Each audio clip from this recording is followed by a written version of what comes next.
Bueno, estimadísimos, bienvenidos. Después de haber estudiado lo que es la gestión de las emociones con sus 4 pasos, permitirnos sentir la emoción sin reprimirla o moralizarla. Segundo, gestionarla, es decir, comprender qué sentimos, por qué lo sentimos, qué me incomoda y en qué contexto se encuentra la emoción.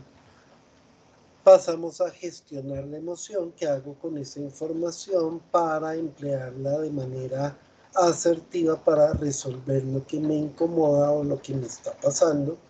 Y por último, utilizar la emoción o la fuerza de la emoción para llevar a cabo la gestión y convertirla en acción.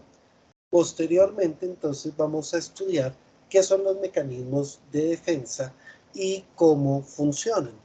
Bueno, estimadísimos, ¿qué es un mecanismo de defensa? Es un proceso inconsciente que utilizamos para defendernos. Hay mecanismos de defensa físicos, por ejemplo, cuando tú vas caminando por la calle y te tropiezas y te vas de jeta contra el planeta, tú cierras los ojos, colocas las manos, ubicas el cuerpo, no lo piensas. Si lo tuviésemos que pensar, lo más seguro es que ya estaríamos con el chichón y el ojo cerrado pensando qué hubiese podido hacer. Sencillamente nuestro organismo actúa solo por una orden del cerebro y nuestro organismo reacciona sin que nosotros nos demos cuenta. Eso es un mecanismo de defensa físico. Hay mecanismos de defensa biológicos. Cuando entra un virus en tu organismo y tu organismo empieza a luchar de una manera absurda contra ese virus sin que tú te des cuenta, y todo tu sistema inmune se activa para tratar de vencer el virus, es un mecanismo de defensa biológico. Y nosotros no le damos la orden, bueno, vamos a luchar contra el virus, pilas, pues sencillamente el organismo lo hace y nosotros nos damos cuenta por las consecuencias, pero realmente él lo estructura solito. Así como hay mecanismos de defensa físicos, también hay mecanismos y biológicos, también hay mecanismos de defensa psicológicos. Cuando nosotros no podemos gestionar asertivamente la emoción, nuestro cerebro y nuestro aparato psíquico, específicamente el inconsciente, se ven en la obligación de buscarle una solución por nosotros. Y ese proceso inconsciente que emplea el aparato psíquico, especialmente desde el inconsciente, para tratar de resolver lo que nosotros conscientemente no eh, realizamos, pues es lo que se llama el mecanismo de defensa psicológico. Y es de defensa porque se activa ante situaciones que nos afectan para tratar de solucionarlas o de buscar un bienestar o un equilibrio emocional, afectivo o psíquico. ¿Listo? Salud mental. Bueno, muy bien. Teniendo en cuenta ya que es la definición y entendiéndola, pues vamos a pasar a estudiar algunos de los mecanismos más importantes. El primero de ellos es el desplazamiento. ¿En qué consiste? Consiste en desviar afectos, emociones, sentimientos o pasiones, ¿sí? Generalmente la ira, de un objeto original con el cual no podemos gestionarlo o descargarla de manera asertiva a otra persona o cosa. Pongámonos un ejemplo. Resulta que hoy te fue re mal, re mal, re mal en el trabajo o te fue mal en la corporación y fue algo súper injusto, pero tú no pudiste hablar con ese docente o no pudiste hablar con tu jefe porque no se deja hablar, entonces te fuiste con la piedra, llegaste a la casa, abrió la puerta a tu hermanito menor y llevó. Eso es desplazamiento. La ira que me generó, ¿cierto? Esta persona, terminé descargándola con otra que no tenía nada que ver. Había un problema, mi cerebro estaba tensionado, necesitaba solucionarlo, liberar tensión. Encontró con quién, lo hizo de manera inconsciente. Solucionó el problema, sí, pero el cerebro solucionó el problema, sacó la tensión. ¿Cuál es el inconveniente? Que no comuniqué asertivamente lo que pasara, por ende lo más seguro es que el jefe va a seguir tratándome de una manera injusta y me va a volver a pasar. Segundo, terminé afectando a una persona y a una relación que no tenía nada que ver con la situación. Entonces, eso es realmente el desplazamiento. ¿Listo? Tenemos otro mecanismo que se llama la proyección. ¿En qué consiste? En atribuir a otras personas sentimientos, emociones, ideas propias.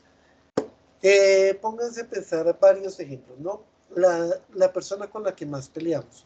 ¿qué suele ocurrir? Lo que no nos gusta de nosotros mismos, al verlo en la otra persona, lo rechazamos contundentemente en la otra persona para no tener que aceptarlo en nosotros, ¿cierto? Esa es una manera de proyección. Entonces vivimos peleando con la mamá porque es que es súper controladora y en el fondo nosotros también lo somos y entonces preferimos pelear con ella que aceptarlo en nosotros mismos, ¿cierto? Eso también se utiliza mucho, no sé, por ejemplo, las personas más homofóbicas muy seguramente son personas que no han aceptado su propia condición de orientación sexual y entonces terminan rechazándolo en los demás para no aceptarlo en sí mismos, ¿cierto? Esa es una forma de proyección. Hay otras, por ejemplo, cuando hay una persona que es demasiado tímida y se le ocurre una gran idea, en lugar de decir, oiga, es que a mí se me ocurrió tal cosa, terminan diciendo, no, oiga, es que yo escuché o a un amigo se le ocurrió tal cosa. Proyectan su idea en otro para tratar de afianzarla y de esa manera ganar confianza. Eso es lo que sería la proyección, que también vamos a ver más adelante otro ejemplo muy importante cuando estudiemos el capricho. ¿Listo? Después de eso tenemos la regresión. ¿Qué es la regresión? Es un retornar a comportamientos anteriores, especialmente de nuestra infancia, en la cual ese mecanismo nos funcionó para solucionar o para sentirnos seguros y ante una situación compleja del hoy lo volvemos a retomar. Un ejemplo común, ¿cierto? Cuando tus papás no te dejan ir a la fiesta y tú terminas haciendo pataleta como cuando tenías 4 o 5 años, pensando que de esa manera vas a conseguir convencerlos.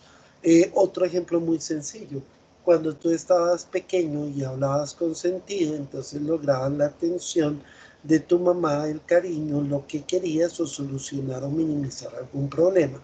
Y entonces el día de hoy necesitas hacer lo mismo con tu pareja y empiezas a hablarle como un bebecito estirando la trompa. Eso es una regresión también. Entonces hay varios ejemplos de regresión. Hay otros que se dan en comportamientos pequeños. La persona que se lleva el dedo a la boca, muy seguramente buscando la confianza que había en la época de digamos, lo que se denomina la época de la etapa oral, Freud, ¿cierto? Es decir, de la época en donde se amamantaba al bebé, entonces nos devolvemos a esa época para tratar de encontrar confort, seguridad, ¿no? Eso es otra forma de regresión. Ojo que en el siguiente voy a seguir explicando otros mecanismos de defensa, no se lo pierdan, bienvenidos.